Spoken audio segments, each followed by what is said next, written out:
Hi Pisces, this is Pisces Hub. Welcome to my channel. So for today's video, gagawa tayo ng reading for money reading for Pisces sa araw na ito. Pwedeng ito ay trabaho, negosyo, sideline, or pagkakakitaan. Anything po na pwedeng koneksyon sa pera. Okay? So, reminder lang Pisces na ito ay general reading po. So, pwede po itong mag-resonate sa iyo. Pwede po itong hindi. Okay? And this is a timeless reading. So, kahit anong araw, buwan o taon mo ito napanood. Basta mag-resonate po sa sitwasyon nyo, take nyo lang. And ang mga energies na lalabas dito, babae, lalaki, LGBT man, take nyo lang kung mag-resonate sa mga taong dinidil nyo and sa mga taong lalabas sa cards natin ngayon. Okay? Okay, so ano po ang message niyo po for Pisces sa araw na ito?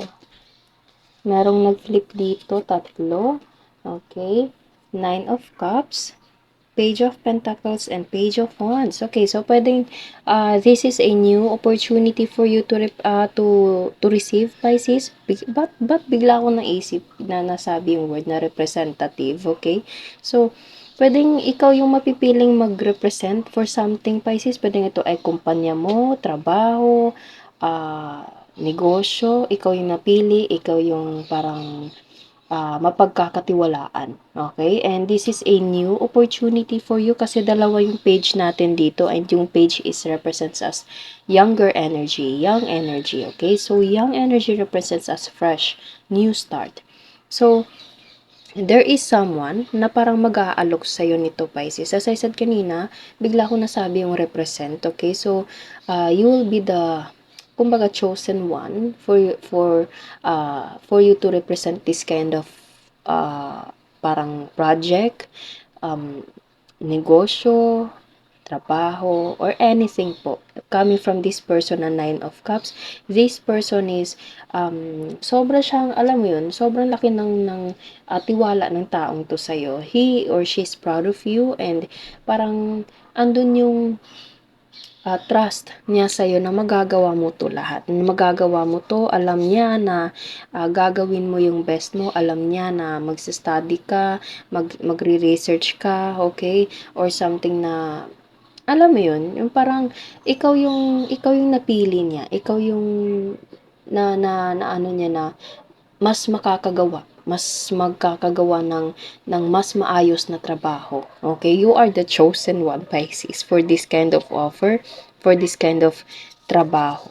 Okay, so congratulations kung ano man to. Okay, pwedeng ito ay family member, pwedeng ito ay boss mo mismo, supervisor, manager, okay?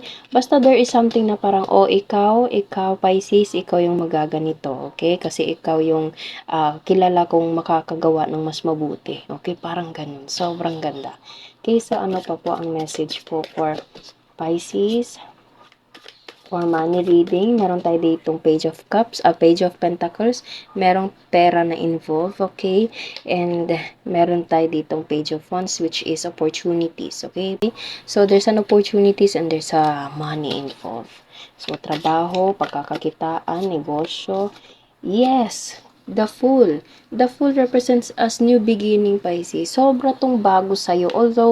Although alam mong wala ka pang experience nito, alam mong first time mo to gagawin, pero this person is ikaw yung napili. Kasi alam niya yung potential mo, alam niya na kaya mong gawin, okay? Although this is a new venture, okay? So, good luck, Pisces. I know you can do it. I know na makakaya mo ito. Kung ano man tong sobrang laki, sobrang ganda, sobrang bagong opportunity na darating sa'yo. Just go with the flow and trust the process. Trust yourself and ask God for guidance, okay? Nanaway maging maayos yung takbo kung ano man tong ire-represent mo. Okay? So, wow. New beginning, new opportunity, Pisces. Sobrang ganda. Coming from this person na malaki yung tiwala niya sa'yo. Okay? And Two of Wands. There is something na parang Oh, sobrang laki nito Pisces na kung saan there's a movement na mangyayari and there's the world. So, pwedeng meron itong connection sa pag-travel, okay? Pwedeng magta-travel kayo and ikaw yung napili or pwedeng pupunta ka sa ibang branch, pupunta ka sa ibang kumpanya, ibang building, okay? Or something na bigla ko naisip yung word na online and ikaw yung parang haharap.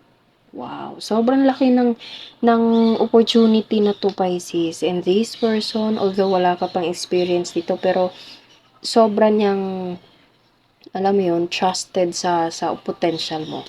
Okay? Although medyo, alam mo yun, medyo nakaka-pressure, pero I know Pisces na kaya mo yan. I know for sure na kayang-kaya mo yan. And you can do it. You can do it beautifully, smoothly. Okay?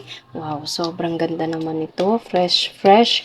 New beginning, new chapter of your life. Wow. And Knight of Pentacles, bottom of the deck is Knight of Pentacles. Bottom of the deck natin is pera, coin. I'm so sorry, hindi siya ma-zoom.